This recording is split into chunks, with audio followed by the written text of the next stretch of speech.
Hey everyone, welcome to West Coast Muscle Saws. Looking at a Husqvarna 372. This is DC's, and we're chasing a vacuum leak, and it's at an area you don't normally see. So I wanted to make sure we pointed that out so you guys could see this when you're doing some testing.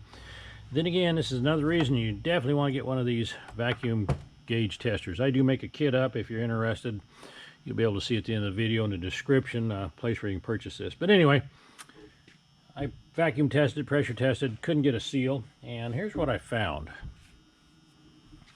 Right on the flange right here, you see the bubbles there, and you think just by cinching that up a little bit you would cure that.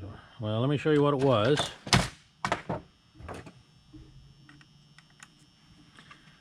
These flanges have two captioned nuts behind them. And it is possible vibration, maybe a little over torquing. What'll happen is you can actually crack this flange, and you can see right here. Let me point that out. Right there's a hairline crack, and right there's a hairline crack on that side. And what I did to verify this, I put a new flange in place, did my pressure vacuum test. Now on the pressure vacuum test, I also do seal up the decompression valve with a plug. Another great feature.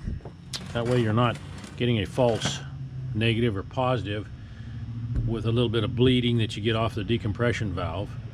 A lot of controversy on that decompression valve. A lot of guys think they burn their saws up because they're leaking. You can have a minimal amount of leak and it'll be fine. I was at the factory when we tested that theory, and it's not enough on the compression side for this to cause any engine issues. But anyway, like I said, very controversial. Make your own decisions on that, but you can plug them off, but that is hard on your starter. Anyway, plugging everything off and putting the new flange in, testing it, works beautiful. So anyway, we got DCs rolling here, and if you got any questions, you need a gauge, you know, I get all the chainsaw guy.